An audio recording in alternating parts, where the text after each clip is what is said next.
வணக்கம். என்னோட நேம் சுஷ்மிதா. வீரத்தமிழச்சி மூவியில் ஹீரோயினாக பண்ணியிருக்கேன். இந்த படத்தில் வந்து சொசைட்டிக்கு எதிராக நிறைய இஷ்யூஸ் இருக்குது கேர்ள்ஸுக்கு ஆப்போசிட்டாக.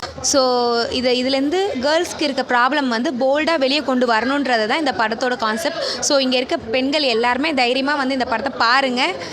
சொசைட்டியில் நடக்கிற ப்ராப்ளம்ஸ் எல்லாம் தைரியமாக ஃபேஸ் பண்ணி வெளியே சொல்லுங்கள். அது இந்த படத்தை பாருங்கள் வெளியே வந்து.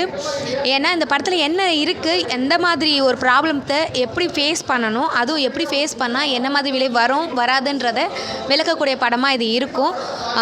இப்போ இருக்க சொசைட்டியில் கேர்ள்ஸ் ரீசனாக நிறைய இஷ்யூஸ் நம்ம கேள்விப்பட்டிருப்போம் கேர்ள்ஸுக்கு ஆப்போசிட்டாக. அது ரொம்ப கேள்விப்படும் போதே ரொம்ப கஷ்டமாக இருக்குது. ஸோ ஒருத்தரும் ஒரு பெண்களும் தைரியமாக இந்த சொசைட்டியை ஃபேஸ் பண்ணணும். அது இல்லாமல் இந்த படத்தில் வந்து எனக்கு ஹீரோயின் சான்ஸ் கொடுத்த மகிழினி கலைக்கூடம், சாரதா மணிவண்ணன் அவர்களுக்கும் ரொம்ப தேங்க் பண்ணிக்கிறேன். இந்த படத்தை வந்து எல்லா பெண்களும் வெளியே வந்து பாருங்கள். பெண்கள் மட்டும் இல்லை, ஆண்களும் பார்க்கக்கூடிய படம் தான் இது. இதில் இருக்க மெசேஜ் வந்து கிளைமேக்ஸ்லாம் சூப்பராக சொல்லியிருப்பாங்க. ஸோ இந்த படத்தை பார்த்து அதுக்கேற்ற மாதிரி கொஞ்சமாச்சு நம்ம சொசைட்டி மாறினா ரொம்ப சந்தோஷமாக இருக்கும். தேங்க்யூ.